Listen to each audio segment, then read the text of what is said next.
Hey guys, welcome back. The video that a lot of you have asked me about. I've talked to a few of you about this video. If you haven't subscribed yet, please consider subscribing. And if you want another way to reach out, ask me a question about the project or any of the other car related content we got going on, you can always hit up our Instagram, Shift Wrench Repeat on Instagram. Message me on there, I get back to everybody. But update on the twin supercharged Foxbody build. So the superchargers are laying right down there by my wood stove pile. I've had this thing going all day. It's nice and toasty in here. It's about 5 o'clock right now, and I've been out here since I got up this morning working on this. The whole reason that I hadn't really posted anything on the Foxbody build in a while is, like I said, I've been scraping sound deadening out of the car. You can see there now, I got all of it out from back here all the way up to the front of the car where that light is shining. It was a lot of work, you guys. So I had a couple people also ask me if I was doing this for weight reduction. Yes and no, not really. This is one of the 4 bags that is full of sound deadening that we took out of the car. We come over here, I'll show you what that stuff looks like. It's, yeah, just like a rubberized coating. These are some bigger chunks that I saved so I could show you. Not all of it came off that easily. I split my thumb open on Monday, almost like down to the damn bone, getting this stuff out of there because it creates a couple little metal burrs. But yeah, I wasn't gonna make 10,000 videos of me doing this. So we got it out of here now and we'll start making videos on the Foxbody again. Next step is going to be to order our floor pans so I can cut a couple of the rusty spots out.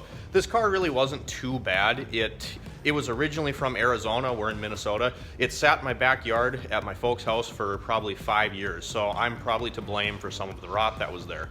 One of the things that was interesting though is the driver's side floor was really clean and the passenger side was rusty, which is odd. But we gotta talk about something here, so I'm gonna flip you guys around and we're gonna show you what I found. Look at this patch panel.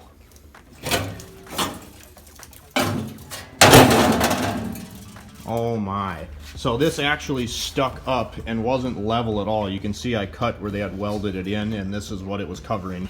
I cut right there because it was attached to the floor. I'm going to insert a couple of pictures right here.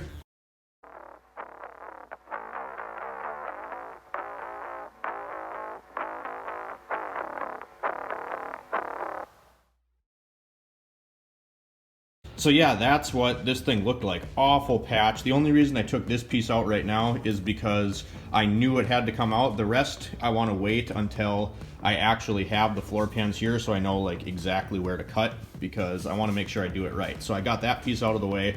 I'll get some floor pans ordered. If you look, the passenger side's pretty rusty right there and pretty nasty back here as well. Back here, all the sound deadening came off nice and easy, nice fresh metal underneath, so no real rust back there.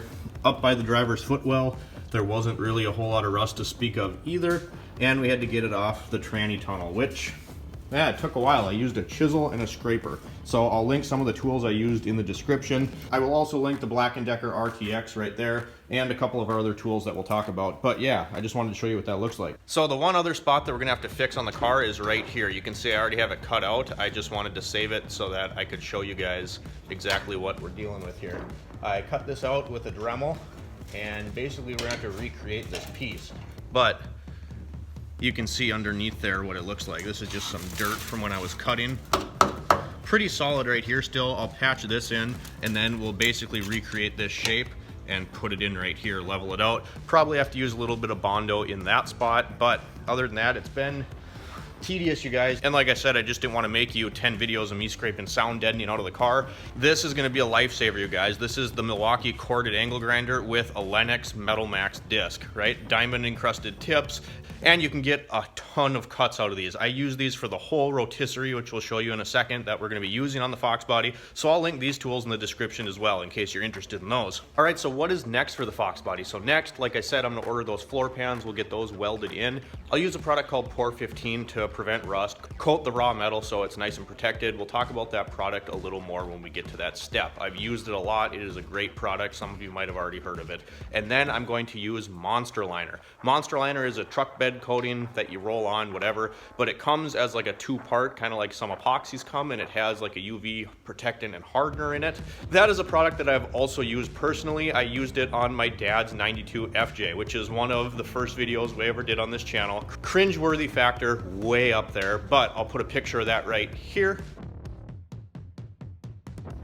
That thing looks just as good as the weekend we rolled it out after it dried. So really tough stuff. That truck is never parked inside, so I know that will hold up. I'm not going to use any carpet inside the Mustang. I want it to be like a street strip car, you guys. There is a drag strip about 10 miles away from my place here, and I can't wait to bring that thing out there once we get the superchargers dialed in.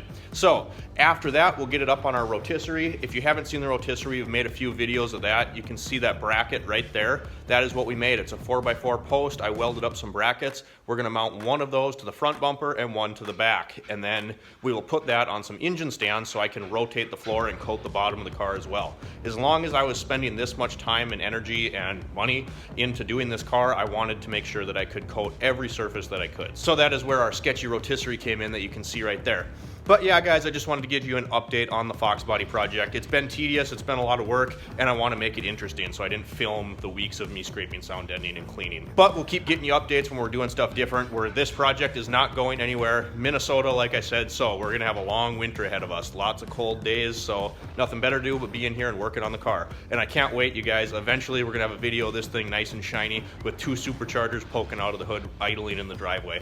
And I can't wait to share that moment with you guys. So if you haven't subscribed, please consider subscribing. Once we get to 500 subscribers, 500, we're giving away another tool. Thanks for watching, guys, and I'll see you next time.